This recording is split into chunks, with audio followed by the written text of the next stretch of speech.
Antes de iniciar, vamos a recordarle las medidas de seguridad aquí en el auditorio. Aquí a mi lado derecho se encuentra una de las salidas para esta alameda, digamos, o esta línea de asientos. Se dirigirían entonces al parqueo en caso de emergencia. Y para este otro lado, mi lado izquierdo, sería en la entrada principal o la salida o la puerta detrás de ustedes para poder estar en la explanada. Entonces, ojalá que no pase nada, pero siempre es muy importante las medidas de seguridad. Para dar inicio a esta jornada, vamos a escuchar las palabras de la señora directora, doctora Julieta Solórzano Sáez.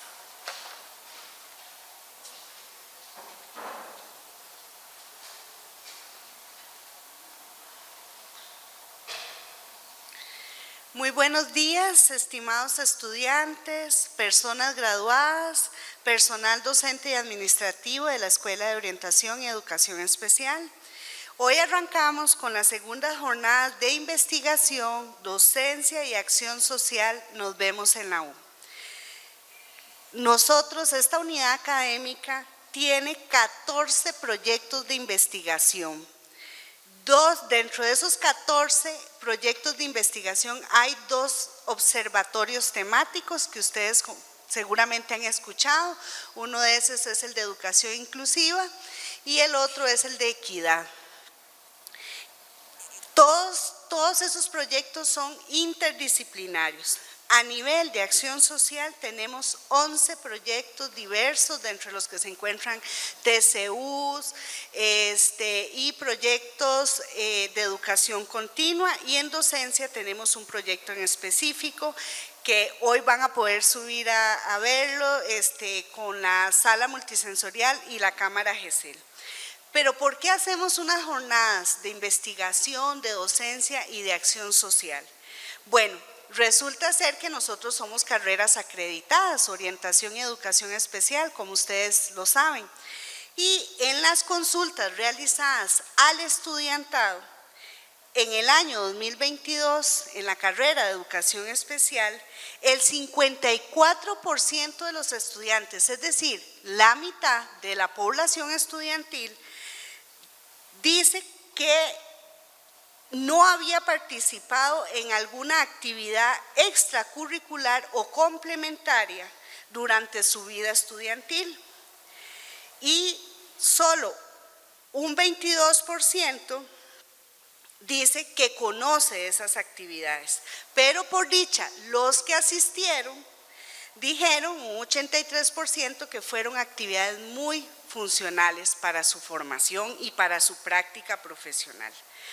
En educación especial, un 62% de las personas graduadas que nos colaboran siempre complementando los cuestionarios de calidad, indican que la carrera a veces o algunas pocas veces hace alguna actividad académica. Por su parte, en orientación, en el año 2020, el 36% de la población estudiantil indicó no haber participado nunca en una actividad extracurricular. Entre las razones que menciona ese grupo de estudiantes para no participar, se encuentra que el 30.2% del estudiantado menciona que los horarios no les sirven, que cuando hacemos actividades esos horarios no se ajustan a sus necesidades, y un 7%, un grupito muy pequeño, dice que no sabe que las carreras hacen este tipo de actividades. Por su parte, en orientación, al consultarles a las personas graduadas sobre su opinión de la frecuencia de las oportunidades para actualizarse que ofrece la carrera, hay un 30% que dice que rara vez la carrera les ofrece oportunidades de actualizarse. Y cuando les hemos consultado, porque es muy importante tener el vínculo con nuestras personas graduadas, ¿cómo hacemos comunidad académica para que sientan su pertenencia a la carrera y a esta unidad y a esta comunidad que somos la Escuela de Orientación y Educación Especial? Ustedes nos han dado frases como: brindar charlas y capacitaciones, foros, entre otros que permitan la actualización constante del estudiantado con respecto a los cambios del contexto en el campo laboral. También nos han dicho, tomar en cuenta los horarios en que se realizan, tal vez horarios entre 4 y 8 de la noche o los sábados. Y también nos han dicho, ofrecer información sobre diversos contextos laborales y no quedarse solo en el aula. Por esto, por todas esas inquietudes que ustedes nos han expresado y que nosotros aquí recibimos y analizamos, es que hacemos las jornadas, estas segundas jornadas de investigación, para abrir espacios ajustados a sus necesidades, para que regresen a su alma mater, a su facultad, a su escuela y a su carrera. A saludar profes, compañeras administrativas que hace rato no ven, compañeros y compañeras de generación, y también nosotros poder volver a verlos, ya que ustedes alimentan nuestro quehacer con sus aportes y prácticas profesionales. Nuestra meta es que esta experiencia sea parte de su cotidianidad y nos veamos al menos una vez al año. También para comprender que orientación y educación especial, así como la sección de psicopedagogía, son más que solo los cursos que llevamos cada semestre, pues en las 3 secciones siempre hay investigación, acción social y docencia, que todo esto converge en múltiples experiencias rigurosas que están transversalizadas en su formación, como sucede en la Universidad de Costa Rica. El día de hoy vamos a analizar diversos temas en diferentes grupos de interés, al lado de personas que han profundizado en el estudio de las temáticas. Incluso conoceremos experiencias internacionales. No quisiera concluir sin agradecer a todas las personas de la unidad que han puesto su trabajo adicional para que hoy nos reunamos a conocernos más, a saludarnos nuevamente en la U y a aprender juntos. Bienvenidos y bienvenidas, comunidad de la Escuela de Orientación y Educación Especial.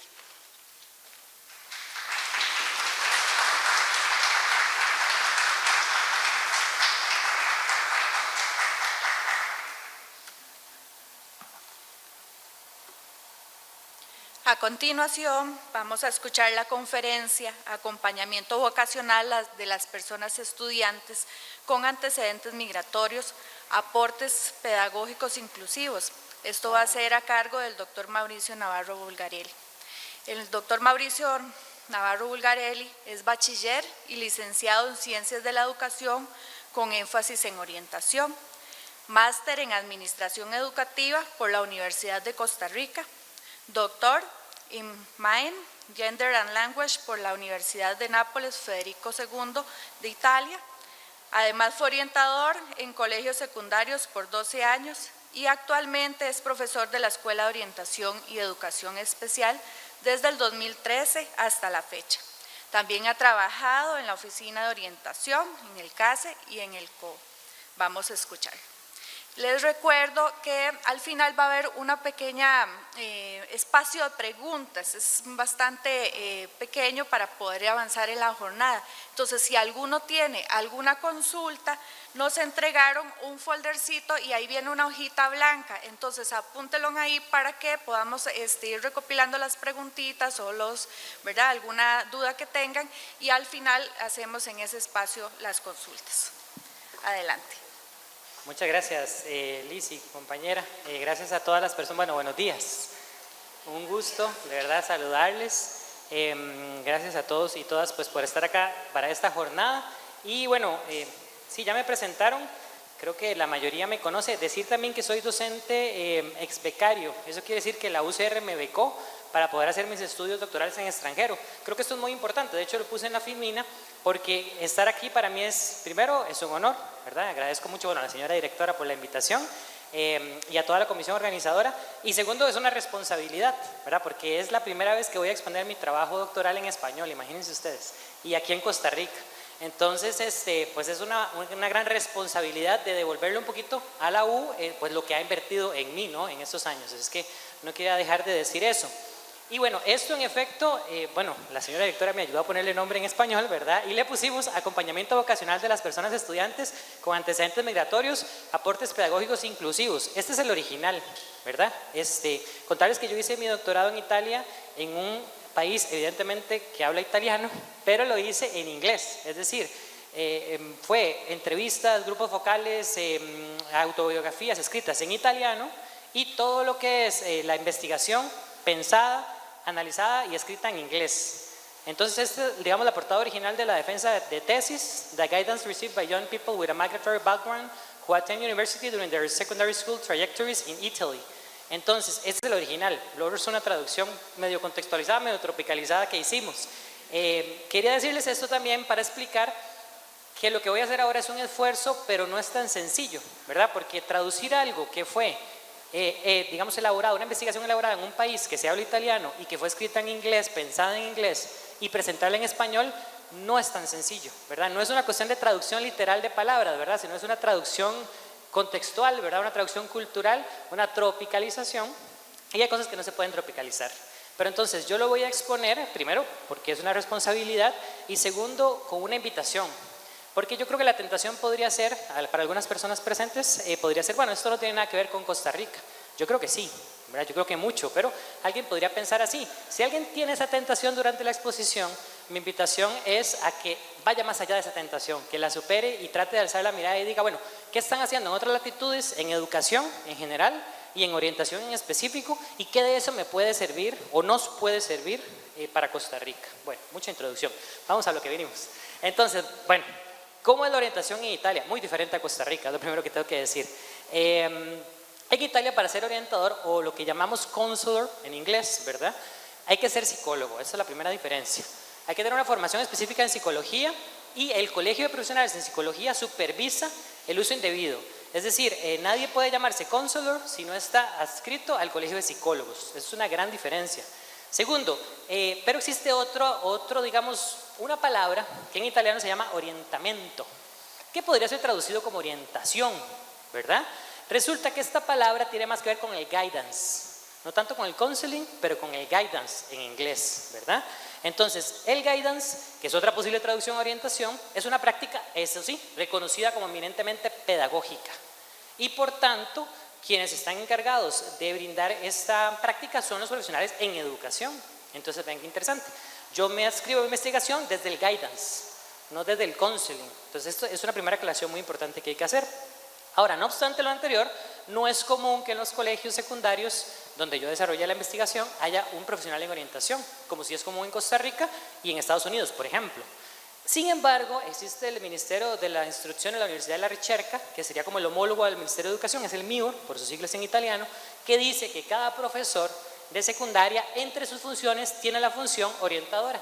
Ven qué interesante. Entonces, no hay un orientador profesional en orientación, pero todos los profesores secundarios deben de ser orientadores. Por lo menos, este es el lineamiento del MIUR.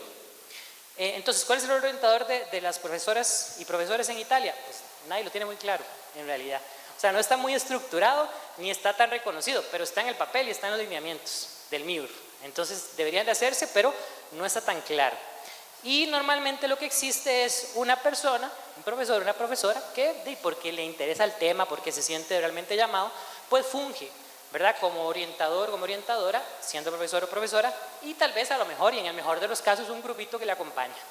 Entonces, esa es la realidad de la que partimos.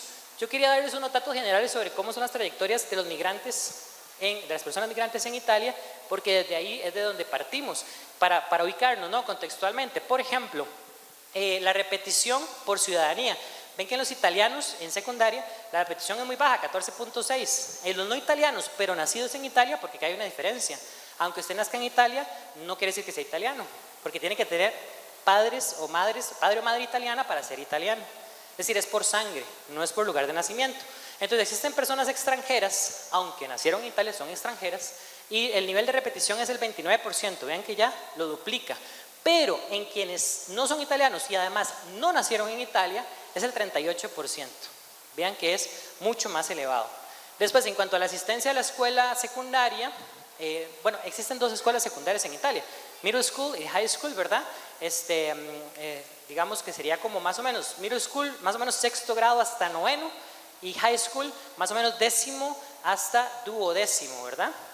Escuela secundaria de primo grado es segundo grado en italiano, pero bueno, lo escribí en inglés, ¿verdad? Entonces, en middle school, sexto grado, noveno más o menos, no italiano 90%, italiano 90%. Estamos con una cobertura muy similar, pero vean en high school cómo cambia. Italianos baja al 80% y no italianos, sean nacidos en Italia o no, baja al 66.7%. Es decir, 1 de cada 3 que estaban en la escuela secundaria media no llega a la escuela secundaria superior. ¿Por qué? Pues la realidad es de las familias migrantes seguramente, ¿verdad? Porque tienen que ir a trabajar, porque pues ya sienten que no están haciendo nada en el colegio, que no están aprendiendo, que no lo están logrando, etcétera, etcétera. Ahora vamos a ver por qué. El riesgo de dejar la escuela, digamos el high school, la secundaria, es decir, el de desertar, para no italianos es del 37,6%, para italianos es menos de la mitad, 14.5%. Entonces vean que se ve una diferencia muy marcada entre estas dos poblaciones y sus vivencias o sus trayectorias educativas en la escuela secundaria. Eso es muy interesante. La matrícula en tipos de colegio, bueno, existen a grandes rasgos, porque hay más subcategorías, pero a grandes categorías, 3 tipos de colegios secundarios en Italia: los académicos, el liceo, los técnicos y los profesionales. Vean que para los nacidos en Italia, los técnicos y los liceos son los que más asisten. Los que nacen afuera, perdón, todos estos son estudiantes extranjeros, perdón, importante, todos son extranjeros, ¿ok? En esta tabla. Los que son extranjeros pero nacieron en Italia prefieren formación técnica, 39%. Los que son extranjeros pero nacieron fuera de Italia, va entre técnico y profesional, cualquiera de los dos, 36%. Y la data de inscripción a la universidad, y esto es muy importante, para el liceo es del 58%. O sea, 58% de los que estudian en el liceo se inscriben a la universidad. Hay 65 universidades públicas en Italia, todas gratuitas. No me lo están preguntando, pero yo pagaba 100 euros por año por mi universidad, por un doctorado. Es decir, realmente es gratuito. Es una maravilla de sistema. Y sin embargo, solo el 58% del liceo. Técnicos el 32%. Y profesionales solo el 10%. Uno puede sacar una primera conclusión. Muchos investigadores lo han hecho ya. Es decir, no es nada nuevo lo que estoy diciendo. Para poder llegar a la universidad en Italia, casi que hay que matricularse en un liceo, ¿verdad? Y los estudiantes migrantes no se están matriculando en un liceo. Ya empezamos a ver diferencias. Ok, en cuanto a los graduados que se enrolan en la universidad, ahora sí, por ciudadanía. Vean que los italianos es la mitad. O sea, hay 65 universidades públicas y 51% se inscriben en la universidad, 1 de cada 2 italianos. En cambio, para los no italianos es el 34%, solo 1 de cada 3. Ojo, de los que terminan el high school, de los que terminan la escuela secundaria de segundo grado. O sea, de los que logran graduarse, que ya vimos que no son todos, ¿verdad? De esos, solamente el 34% llega a la universidad, aun y cuando tienen pues todo el derecho y no tienen ningún costo y becas, etcétera. Todo primer mundo, ¿verdad? Todos los accesos del caso. Esto sí que me encontré, sí es muy interesante. En cuanto a las elecciones vocacionales, no vemos mayores diferencias. Vean qué interesante. O sea, los estudiantes italianos y los extranjeros básicamente estudian lo mismo. Aquí no se ve una diferencia. Ven que área de salud, 10%, 9.5%, ciencias, ciencias duras, digamos, 38%, 33%, digamos, y ciencias sociales 33, 39, aquí como que se dan la vuelta, pero no es tan significativo. Y humanidades 18 y 17, estas son las áreas en las que divide el MIUR, la educación universitaria. Entonces en realidad ahí sí no se ve mucha diferencia, es algo muy interesante, pues para nosotros profesionales en orientación por lo menos nos llama la atención. Bien, vamos a entrar a la investigación.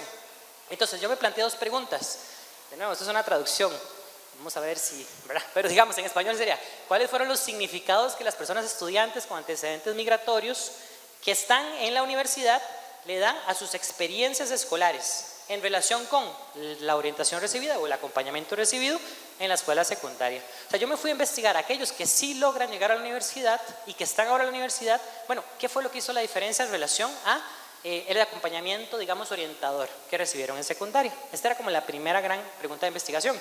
La segunda, ¿cómo influyeron esas personas que hacen algún rol orientador en su educación, sea formal o no formal? Porque muchos de ellos reciben educación no formal por el tema, sobre todo el italiano. O sea, solo los italianos hablan italiano, evidentemente. Entonces, la primera gran barrera, bueno, algunos otros países de África, etcétera, eso es otro. Si yo digo eso en Italia, me hubieran llamado la atención. Pero bueno, en términos generales, ¿no? todo extranjero entonces no habla italiano, por definición. Esta es la primera gran barrera. Imagínense llegar a un país y no hablar el idioma del país y tener que estudiar en escuela secundaria así. Entonces hay mucho educación no formal. ¿Para qué? Para enseñar el italiano y para enseñar la cultura italiana también. Estamos hablando sobre todo de migrantes extracomunitarios, ¿verdad? Fuera de la Unión Europea. Estamos hablando de Europa del Este y África principalmente, aunque también Latinoamérica. Ahora vamos a ver. ¿Cómo influyeron las personas profesoras de las instituciones? Bueno, sí. Y la tercera, ¿qué necesidades y sugerencias se destacan en las narrativas que estas personas tienen? Porque mi investigación partió del enfoque de narrativas también. Objetivo general, de nuevo, traducido, comprender los significados que las personas con antecedentes migratorios que asisten a la universidad le dan a sus experiencias de guidance, como ya expliqué, ¿verdad? Y vividas durante sus trayectorias en la escuela secundaria en Italia. Vamos a tratar de comprender desde un enfoque narrativo. Lo que se busca es eso, realmente una comprensión, ir más allá de la descripción, adentrarse realmente en el ser de las personas participantes. Esta primera me interesaba mucho, ahí le puse colorcito y lo abracé, vamos a ver si... Pero vean, porque es interesante. Laura Formenti es profesora de la Universidad de Milán, es investigadora en orientamiento, ¿verdad? Y escribe en inglés. No tan interesante, tenemos una investigadora italiana, ¿verdad? De una de las mejores universidades del mundo, la Universidad de Milán, que escribe en inglés sobre orientación. Yo lo estoy traduciendo al español de nuevo, entonces con todo. Pero me pareció que es una definición muy interesante, primero porque no es tan cercana a nuestro contexto, me parece a mí. Y segundo, porque creo que le aporta mucho a nuestro contexto, me parece a mí también. Ustedes después me dirán si estarán de acuerdo conmigo o no, se vale estar en contra, no pasa nada. Pero de aquí partí yo, de aquí y otras, ¿verdad? Por supuesto. Pero digamos, esta fue, digamos, la que escogí para presentar hoy. Dice que desde un punto de vista pedagógico, vean esa primera diferencia, el orientamiento es pedagógico, primero lo marca desde el inicio, ¿no? La orientación puede ser vista como un proceso continuo, interactivo e inacabado. Por supuesto hay muchas similitudes, no estoy diciendo que es totalmente diferente, estoy diciendo que hay muchas similitudes, pero hay cosas interesantes de analizar. Que da y toma forma dentro de la complejidad de los contextos. Ya que ya nos habla de complejidad porque la sociedad italiana es muy compleja, la nuestra también, por supuesto. En diferentes niveles que se intentan tener en cuenta al diseñar las intervenciones orientadoras. Entonces ella habla de creatividad, conocimiento y reflexividad, que se combinan con una idea de educación que no se limite solamente a otorgar conocimientos y habilidades, ¿verdad? Como estamos ahora con el tema de las habilidades, no solamente es conocimientos, sino solamente es habilidades, sino que pueda sondear la dimensión más profunda y primaria de la condición humana, esa esencia que es educable, orientable, pero no controlable. Una tarea de la educación en la sociedad del conocimiento es renunciar a la pretensión de querer predecir el futuro, a propósito de orientación vocacional, ¿verdad? Y aprender a permanecer en la incertidumbre. La intervención pedagógica de orientación no ocurre, es interesante, no ocurre principalmente en personas individuales, eso sería counseling, ¿ven? No ocurre principalmente en procesos de personas individuales, sino en contextos que evocan acciones que conectan, renuevan prácticas formativas y tratan de mitigar los excesos de información y de asesoramiento individual. Excesos de información y excesos de asesoramiento individual, sin oponerse a ellos, pero integrándolos en una visión de red. Entonces me parece, tenemos una visión bastante interesante para partir de aquí. No sé si les dije, ella fue una de mis referees. Entonces ella fue, digamos, sería como mi lectora de tesis. Lo que pasa es que fue referee, digamos, no era solo lectora, sino que además pues podía aprobar o denegar y demás, y hacía cambios y demás. Bueno, ¿de dónde me ubico yo? Del guidance, en la investigación, desde el Whole School Approach. El Whole School Approach, traté de ver la traducción y buscar autores y por ahí tuve, digamos, un desafío, entonces lo dejé como abierto. Podríamos traducirlo como enfoque de orientación integral o total de toda la escuela. Alguna gente habla de más o menos por aquí, otra gente habla de enfoque de orientación global.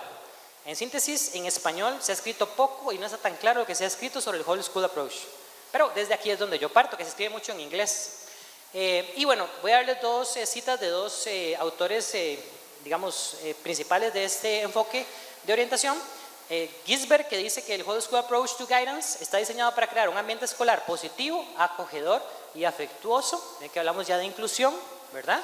Donde se puede maximizar el desarrollo académico, profesional y personal, social de las personas estudiantes. El objetivo de los programas de orientación es ayudar a la totalidad del estudiantado a desarrollarse como personas completas o integrales, ¿verdad? Depende de la traducción que queramos hacer.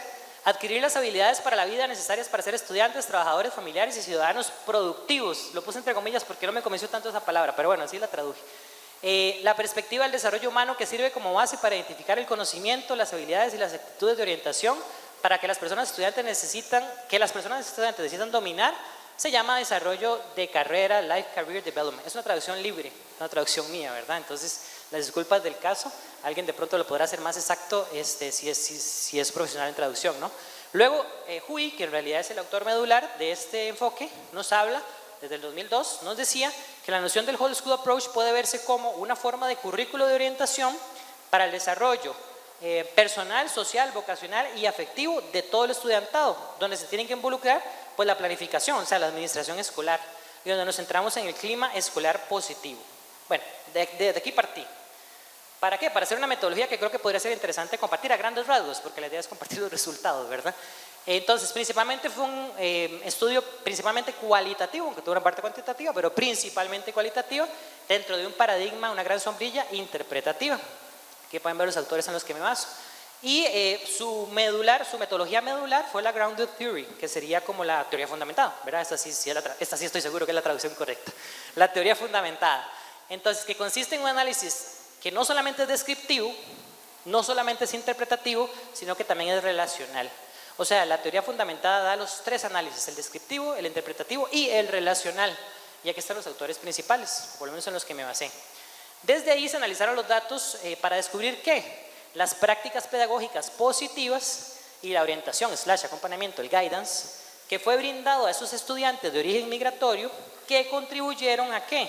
A proponer un proceso educativo que fuera inclusivo y que considerara sus trayectorias, tanto educativas como también culturales, que esto vamos a ver mucho en los resultados. Como ya les dije, me basé mucho en las técnicas de enfoques narrativos, ¿verdad? Por ejemplo, las autobiografías, por ejemplo, las entrevistas. También utilicé grupos focales y preguntas abiertas, más digamos tradicionales, para recopilar toda la información.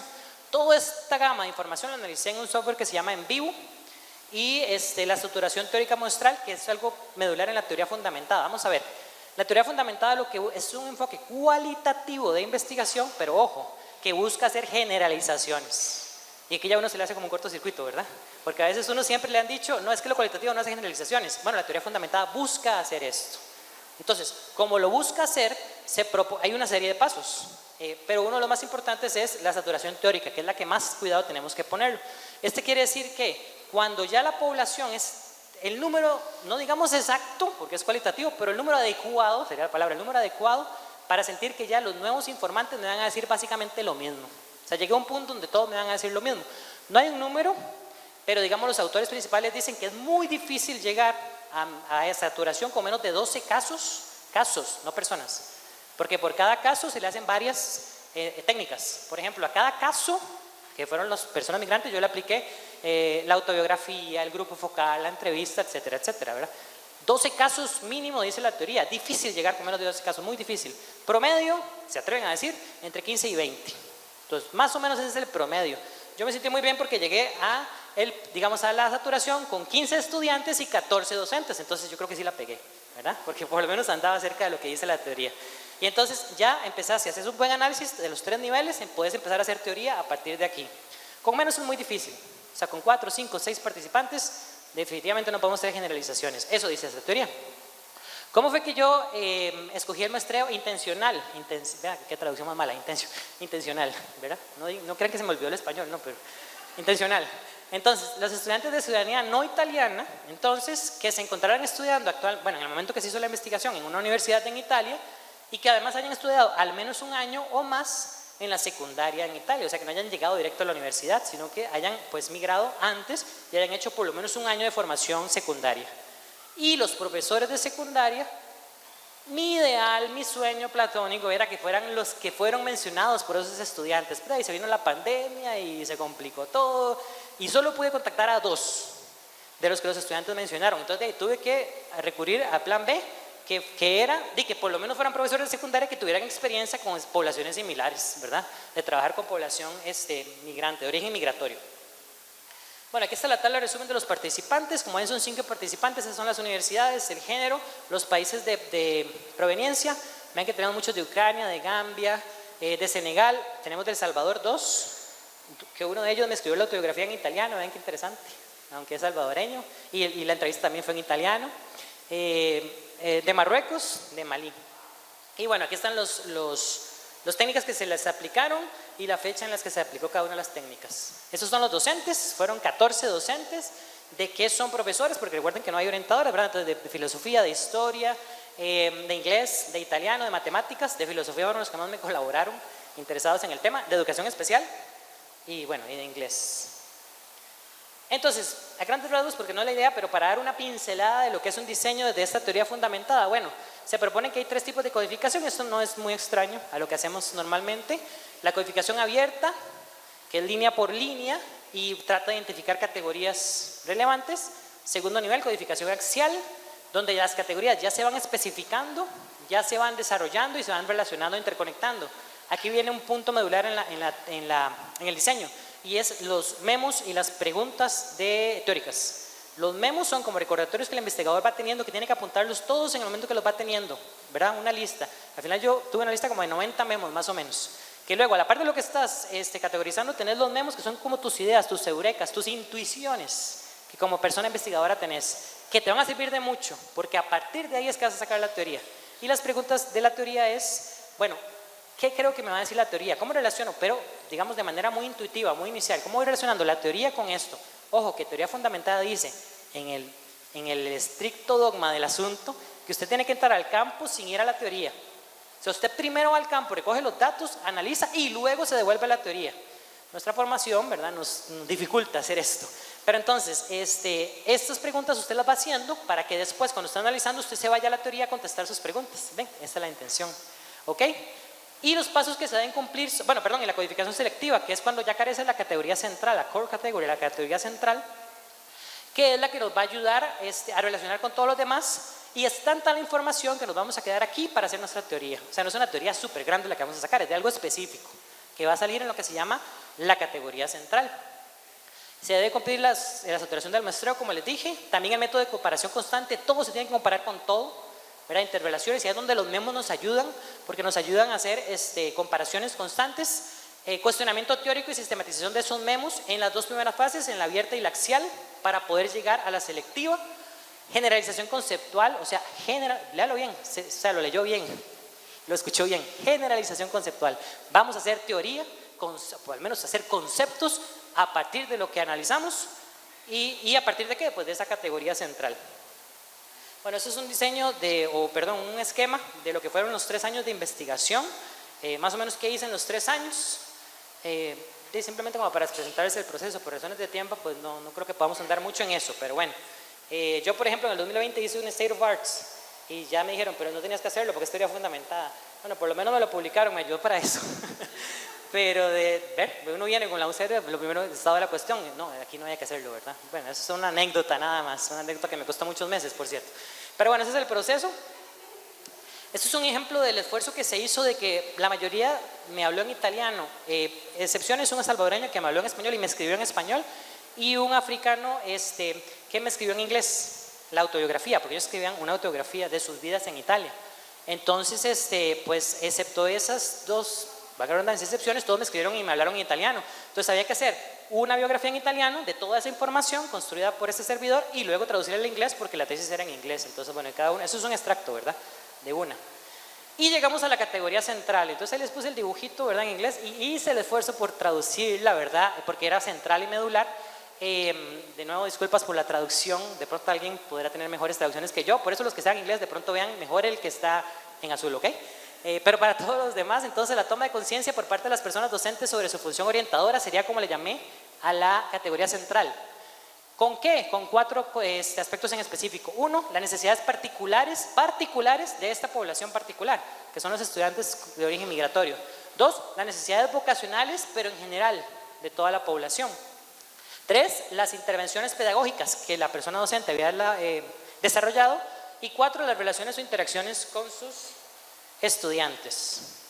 Y esto me lleva a la propuesta, ¿verdad? Me salto todo el análisis porque no tenemos tiempo y llego a la propuesta, que es, a partir de esta grounded theory, a partir de ese capítulo teórico que fue el capítulo 8 de la tesis, me di cuenta que tenía la necesidad de sintetizar y de subrayar aquello que fuera más importante y más práctico, porque el educador no iba a leer la tesis y esto era para que los educadores la leyeran. Entonces había que hacer algo muy práctico. Y entonces me basé solamente en dos, tomé la decisión de hacer las necesidades particulares de los estudiantes con antecedentes migratorios y las necesidades globales de orientación, esto evidentemente por interés profesional. Y entonces mi principal objetivo era que esas estrategias fueran cosas muy prácticas, que los educadores pudieran aplicar en su aula. Eso era lo que yo quería. Todo lo demás, digamos, sino que llegara a lo concreto, ¿verdad?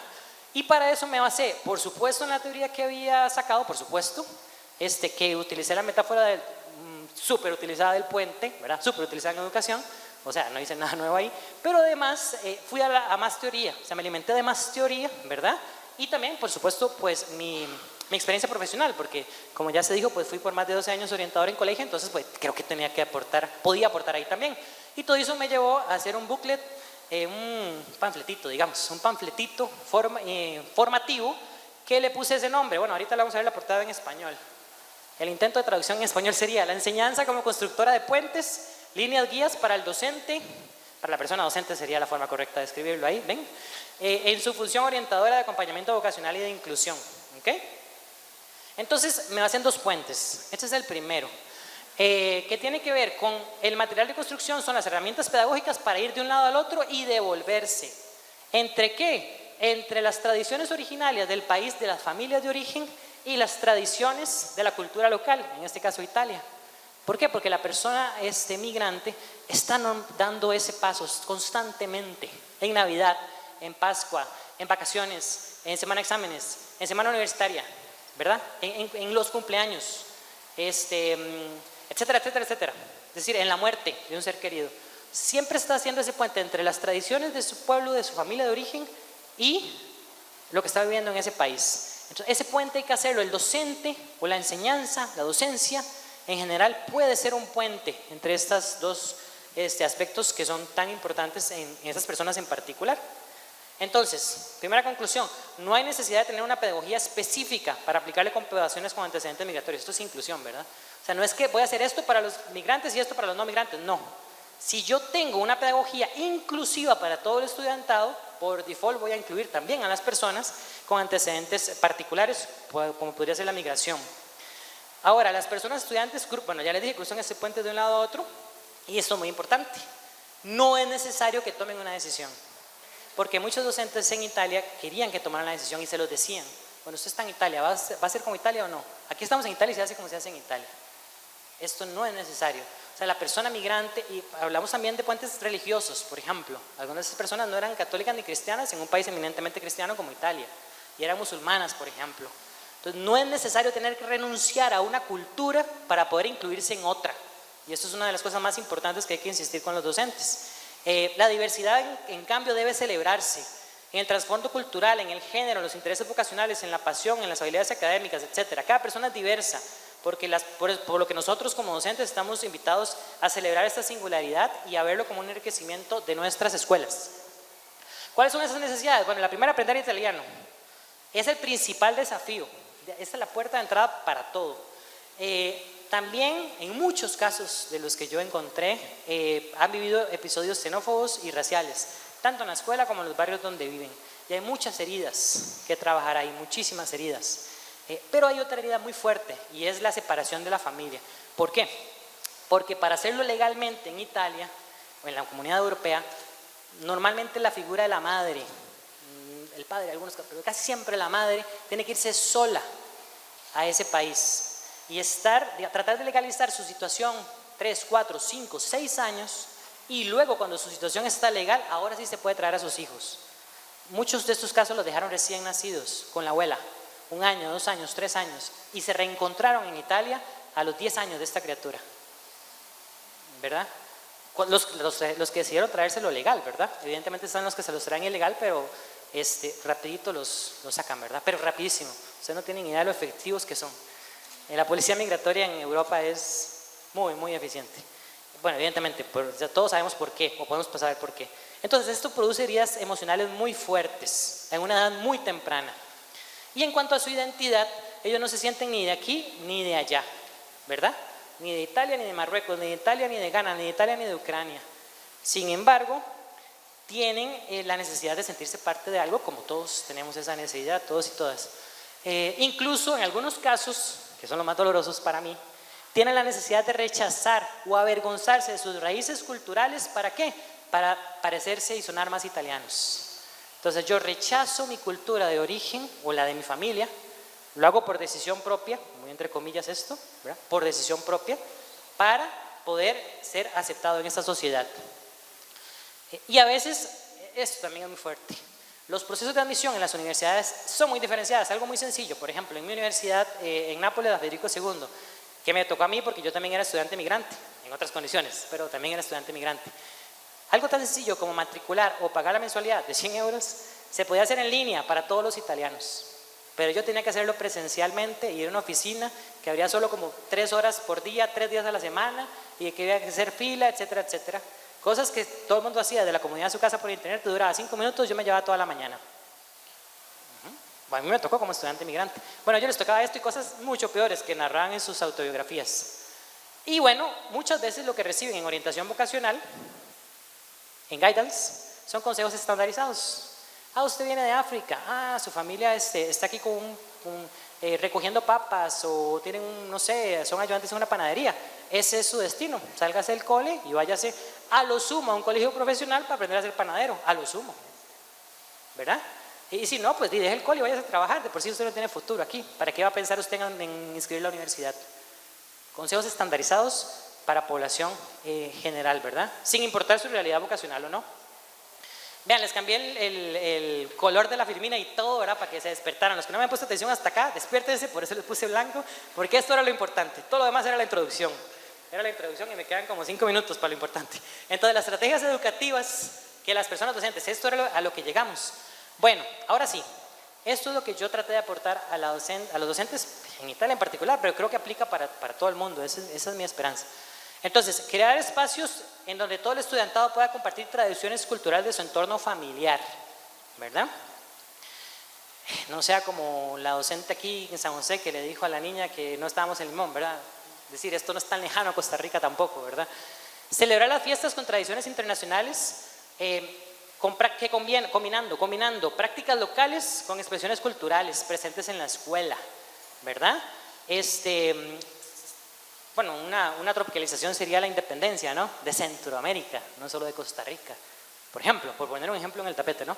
Si se puede promocionar dentro de sus clases el ver películas internacionales, leer libros extranjeros, comer diferentes platos de comida internacional, o incluso pues hacer viajes internacionales, ¿verdad? Pues en Europa es más fácil, eso sí. Hacer excursiones dentro de esto también es más fácil en Italia, ¿verdad? Italia es un museo a cielo abierto, entonces era muy sencillo hacer giras educativas a museos, había que cruzar la calle, nada más.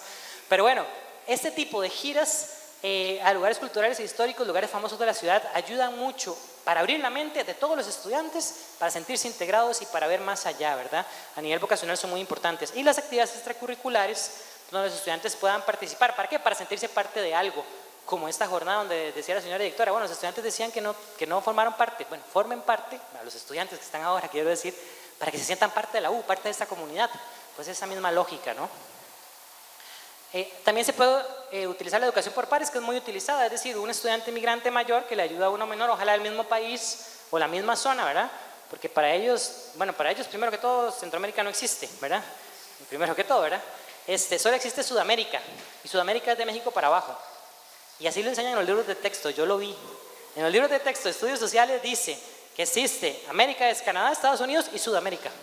Y Sudamérica es todo lo que está de México para abajo. Entonces imagínense ustedes, entonces bueno, evidentemente educación por pares, pues van a poner a un venezolano con un colombiano, pero en fin, de una realidad particular, relacionada por lo menos, ni qué decir de África, ¿verdad? No considera, esto es muy particular de Italia, muy particular, no considera las dificultades lingüísticas como una necesidad educativa especial. O sea, los profesores pensaban que si el estudiante no sabía hablar italiano bien, tenía una necesidad educativa especial.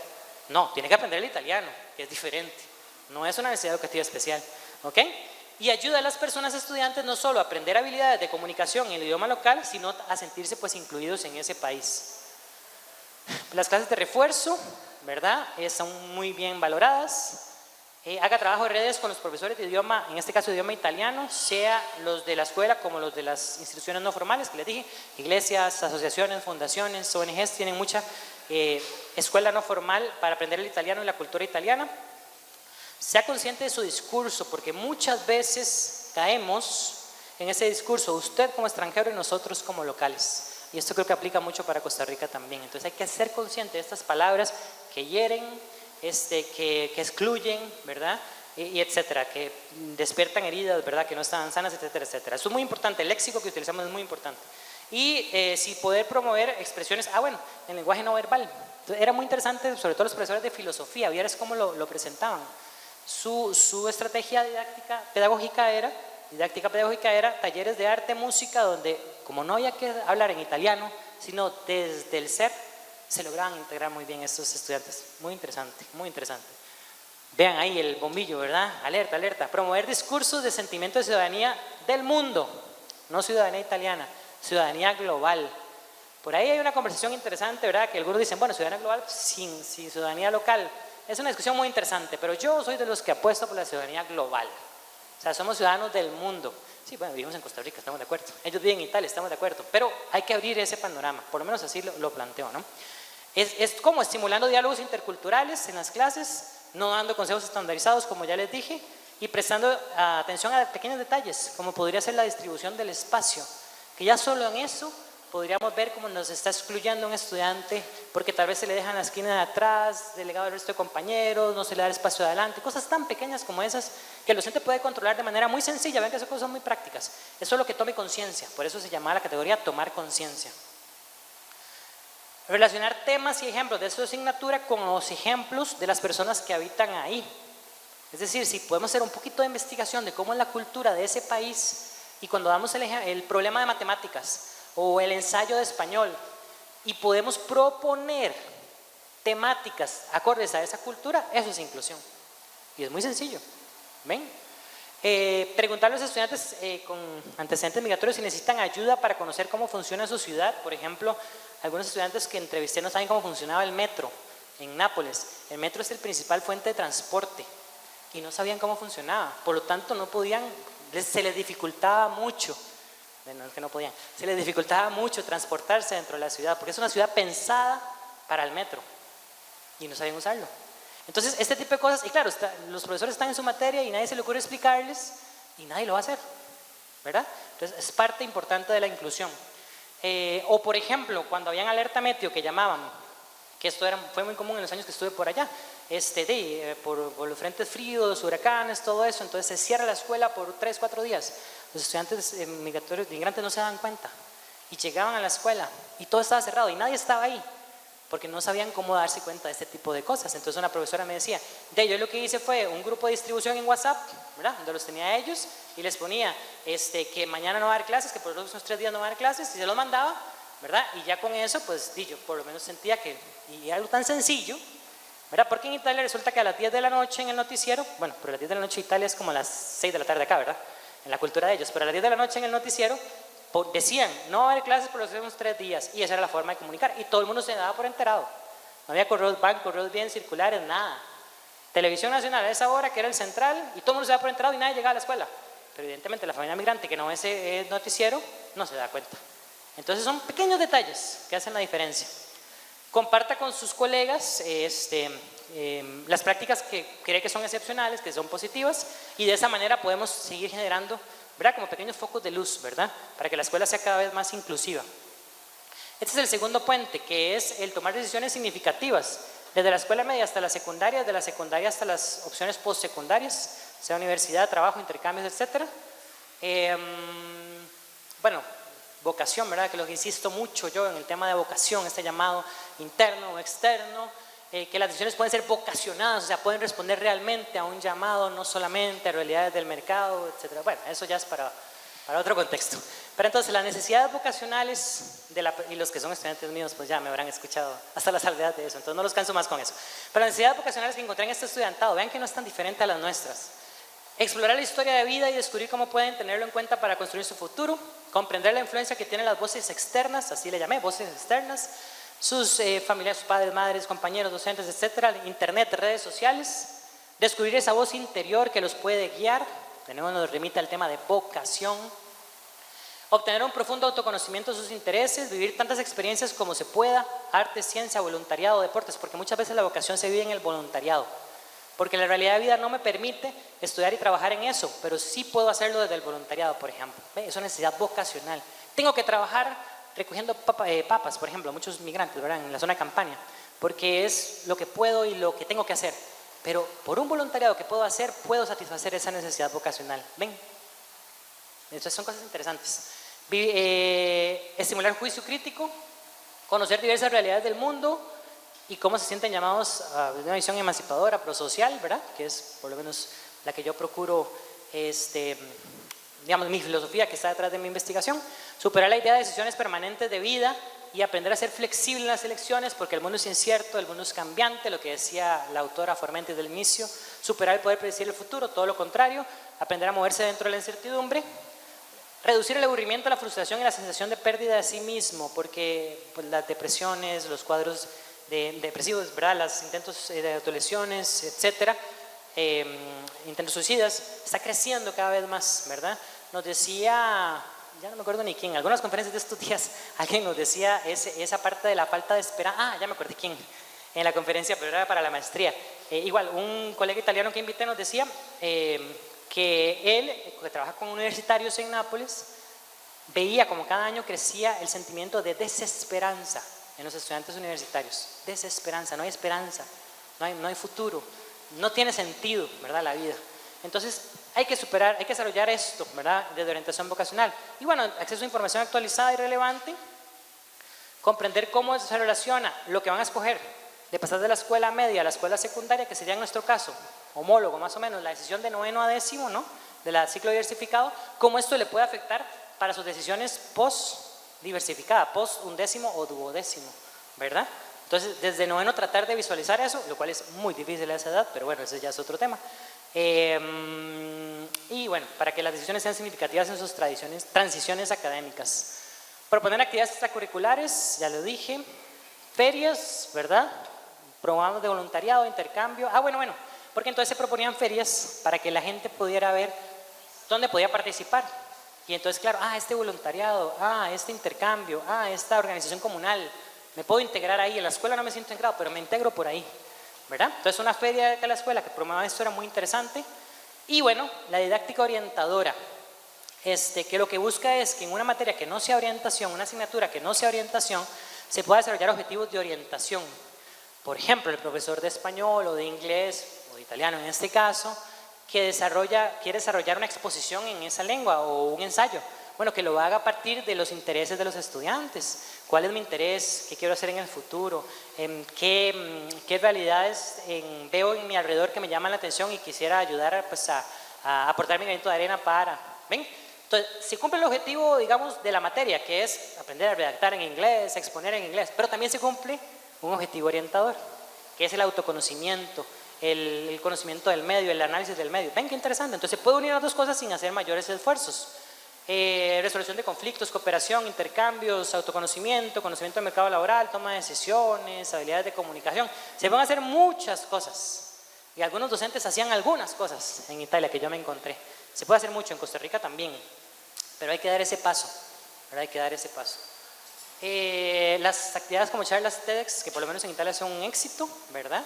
Involucran mucho ejercicios de discusión, role-playing en las clases, trabajos de simulación de entrevistas de trabajo, redacción de currículums en otros idiomas, análisis de la información del mercado laboral, redacción de ensayos, pero son ejemplos, ¿no?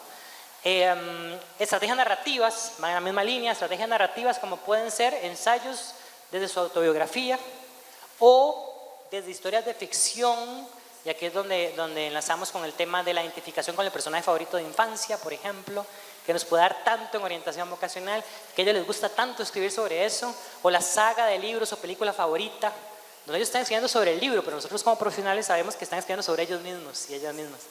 Bueno, podemos con una pequeña capacitación a docentes que lo logren identificar también. Y entonces es el mismo trabajo académico, pero da para mucho más, ¿ok? Muy importante, evitar el peligro de la historia única, porque entonces en Italia ven estos famosos héroes, ¿verdad? Que eran esos estudiantes, perdón, esas personas migrantes africanas que la habían pegado en Italia y eran héroes, pero eso es una historia única. Hay que evitar esa tentación porque es la excepción, no es la regla. Entonces, tratar de motivarlos con la excepción puede ser muy frustrante. Entonces, ¿cuál es, o género también, ¿verdad? Estas mujeres que han sido súper exitosas en el campo, bueno, el mito, ¿verdad? No, mito no es la palabra correcta, estoy pensando en inglés, disculpen. ¿Cómo diría? Como, ¡boom! La pegó, por decirlo así.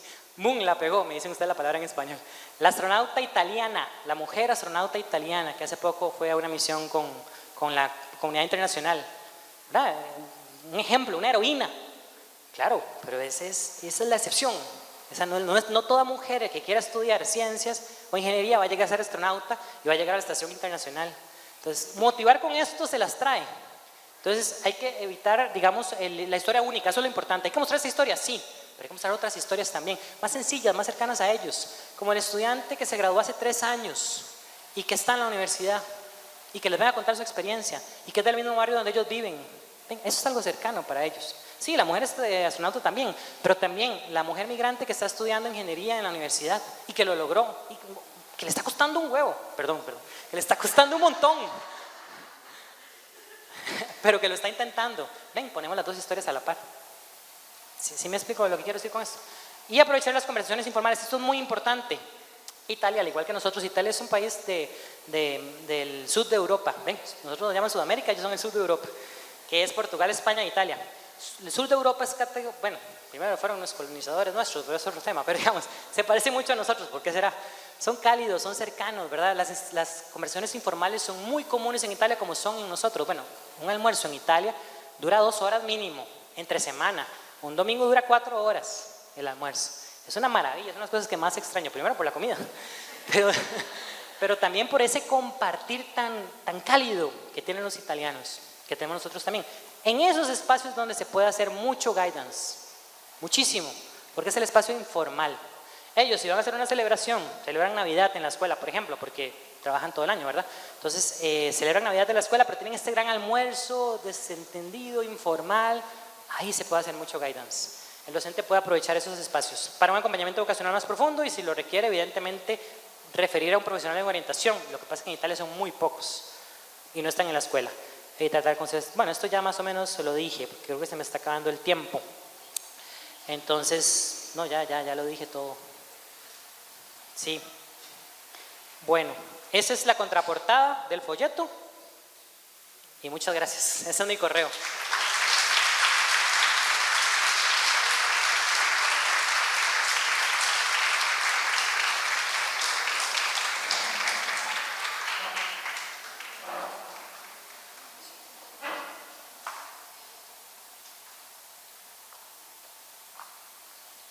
Agradecerle muchísimo al doctor Navarro por la disertación y todo lo que nos ha compartido, y como decíamos al principio, que nos abra también ese apetito de investigación y que podamos también traerlo a nuestro contexto, que es muy real, y podemos realmente aprovechar estos recursos. Como dijimos ahora al principio, bueno, cuando se inscribieron en la mesa principal, si alguno no lo ha hecho, pues también lo puede hacer ahora cuando salgamos al receso. Pero ahí en ese foldercito de la inscripción, unas hojitas, si alguno quiere hacer alguna pregunta muy concreta, para que por favor nos ayuden aquí los compañeros a poder traerse los papelitos y poder hacer las preguntas.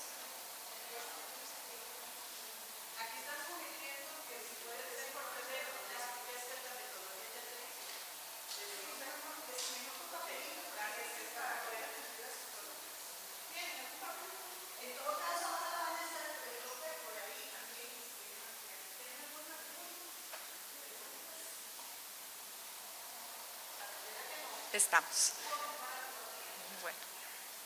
Bueno, no, entonces nos ha quedado. No entendieron nada.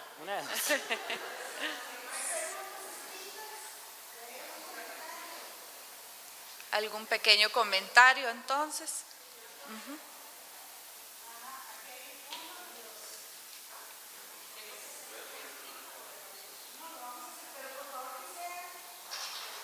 Súper concreto, sí. Sí, vamos a hacer esos 3 pequeños comentarios y con eso entonces procederíamos al otro punto de la agenda. Ya casi pasamos el micrófono.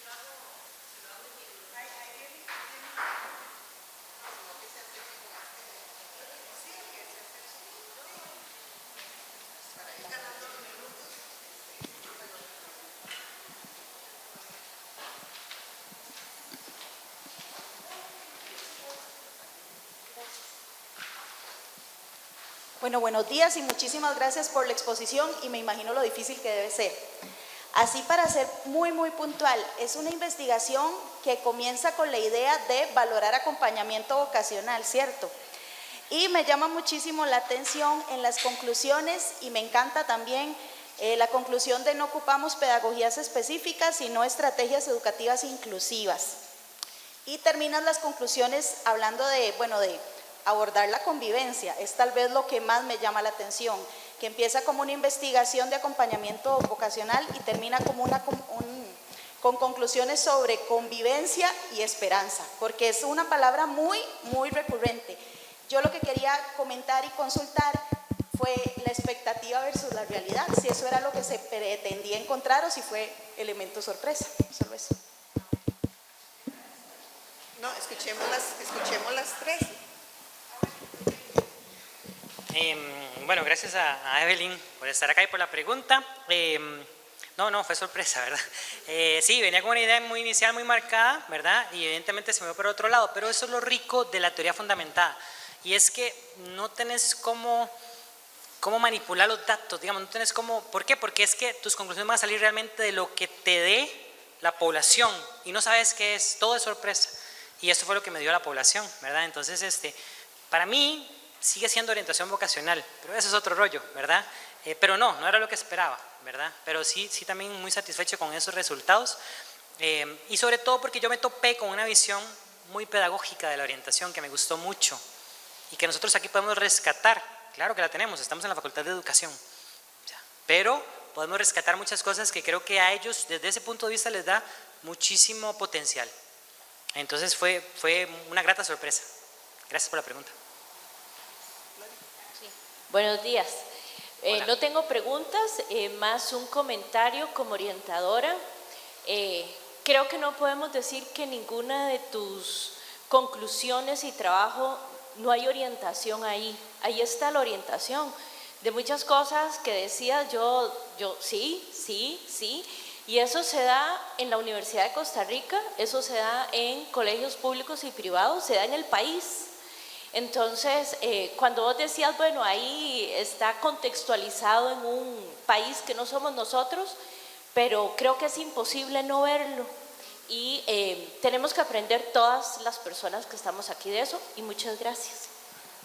Gracias, Flavio, por el comentario. Sí, porque la realidad migrante es muy parecida en Costa Rica. Somos un país que recibe migrantes, igual que Italia, que es un país que recibe migrantes, con la gran diferencia de que al migrante en Italia le cuesta más por el tema del idioma y por el tema de las políticas migratorias europeas, que son tan fuertes y tan restrictivas. Y ahí es donde yo tal vez, ¿verdad? Tal vez expuse flores, lo más parecido a nuestra realidad, si te soy sincero. Pero sí, es un fenómeno que se las trae, pero nosotros también somos un país que acoge. Entonces, desde ese punto de vista, también muchas cosas podemos echar para nuestro saco, efectivamente. Y concuerdo con vos, ahí hay orientación en todo. Concuerdo con vos. Bueno, agradecerle por el espacio y también se puede ver que es una vivencia que se fue llevada hasta el cuerpo, ¿verdad? 3 años procesando y todo esto. Creo que eso es muy valioso, ya agrega bastante el trabajo. Concretamente, no sé si se hizo, no lo escuché, no lo vi, ¿verdad? Si se recomendó dentro del trabajo también un trabajo como un tipo taller para los mismos docentes, porque vos decías algo muy importante, la mirada, el gesto corporal, y yo creo, dentro de la vaga conciencia que tengo de Italia, son muy familiares, son muy tradicionalistas. Entonces, sí, ¿cómo, digamos, hacer esta inclusión si desde mis creencias y mis valores podría ser una deslealtad, ¿verdad? Incluir otros. Entonces, me parece que el trabajo docente, sí, en la aplicación para hacer la inclusión a través de estrategias, pero primero ellos como personas para poder llevarlo a la parte profesional. No sé si también se hizo la recomendación dentro del trabajo.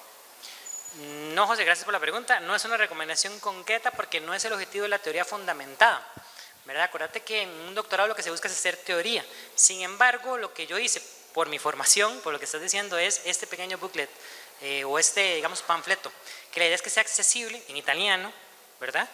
Y en inglés a la población docente, y donde trato de generar eso. Dar el taller va a ser difícil porque no hay profesionales en orientación que lo faciliten, ¿ves? Entonces esa parte es complicada. Podríamos valernos de estos profesores comprometidos, sobre todo el 1 y el 2, bueno, no hubo tiempo de verlo en detalle, pero que realmente hacían muchas de esas cosas en sus clases. Era un profesor de filosofía y un profesor de italiano de una escuela no formal. Pues a partir de ellos se podría uno valer para esos talleres, pero no fue parte propiamente de mi propuesta porque no responde a ese contexto.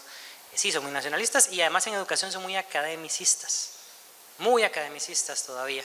O sea, en Italia, por ejemplo, la evaluación es un examen oral, 3 preguntas de cualquier cosa y si pasas, bueno, y si no, te quedaste en el curso y punto. Y esto desde el colegio, ¿verdad? Ese es el examen de pasaggio de año, le llaman, ¿verdad? O sea, de pasar de año. Es así. Son 3 preguntas orales frente a un jurado de todo. Si lo logras, bueno, y si no, a criterio del jurado. Y vean aquí la parte para el migrante, ¿verdad? Entonces, de nuevo, es que yo no hablaba bien italiano. Yo sí me sabía la respuesta, pero no hablaba bien italiano y me hicieron repetir el año. Y sí me sabía la respuesta, pero no la supe expresar en italiano bien. ¿Ves? Entonces sí, es otra realidad. Gracias por la pregunta. Ok. Profe. Profesor, un placer.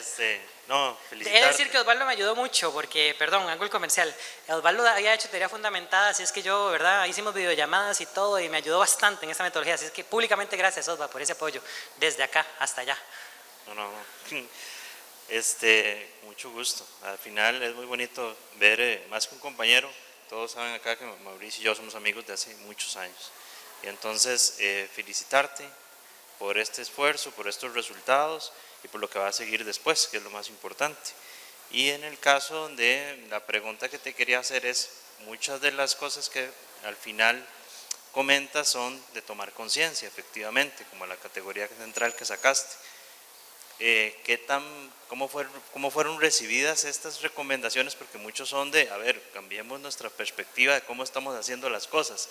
Sí. Entonces, ¿cómo fue ese impacto? ¿Cómo lo valoras? Es una excelente pregunta, Osvaldo. Gracias por el espacio porque me da la oportunidad de ampliar un poquito lo que está diciendo a José Francisco anteriormente y a todos, por supuesto, en el auditorio. Hubo mucha resistencia porque el docente en Italia, pues eso, es muy academicista, eso, hay una educación muy bancaria, ¿verdad? Muy vertical.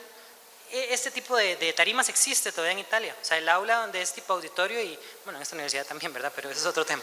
Pero el docente habla 40, 45 minutos y se acabó la clase y el estudiante no dice nada.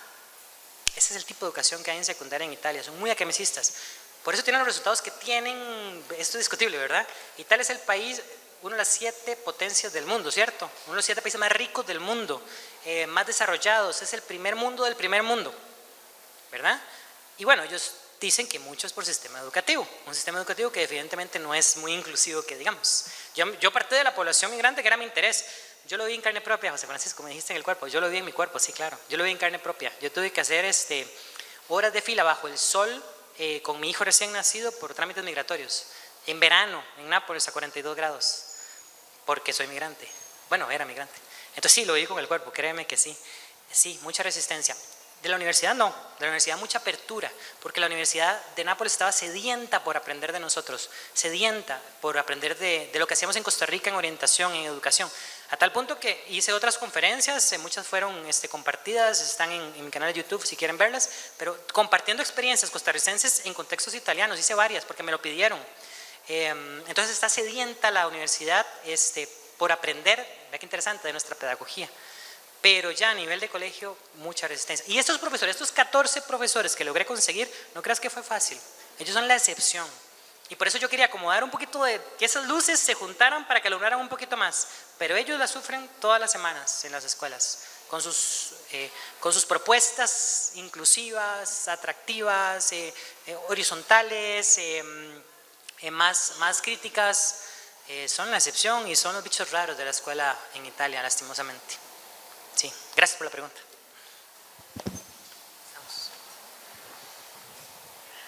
Muchísimas gracias nuevamente por todo lo que nos ha compartido.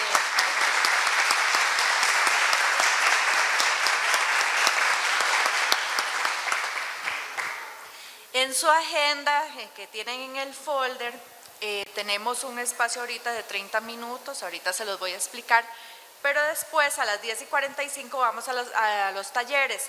Hay varios cambios, entonces por favor para que tomen nota, los talleres que van a ser a las 10:45, el taller Mi Familia, pasado, presente y futuro, va a ser en el aula 212. El taller Mi Mundo de Emociones, que lo va a dar la máster Gabriela González y Stephanie Wasburn Madrigal, 113, en el aula 113. El taller Matemática Inclusiva, que lo va a dar la máster Argelia Marmolejo, en el aula 112. El taller La Comunicación a través de un movimiento, un espacio para la participación y la integración, va a ser en el 111, aula 111. Entonces todos tienen cambios para que por favor prestemos atención. Además, aquí en el auditorio va a haber también un espacio para que podamos conocer un poquitito los proyectos de progreso UCR con respecto a lo que es enseñanza del ESCO. Entonces, si alguno quiere quedarse aquí para que podamos también aprender y pues conocer un poco del proyecto, también son bienvenidos. Entonces, eso se va a dar, los talleres se van a dar a las 10:45. En este momento, lo que vamos a hacer es de 10:15 a 10:45, 30 minutos para, bueno, tenemos un cafecito afuera, tenemos una presentación artística en la explanada y además hay diferentes presentaciones de los proyectos de acción social, de docencia y de investigación afuera para que podamos entonces participar, conocerlos, hacer nuestras preguntas y demás. Así que volveríamos a mediodía aquí al auditorio o los que quieren quedarse a las 10:45 aquí para conocer el programa del ESCO.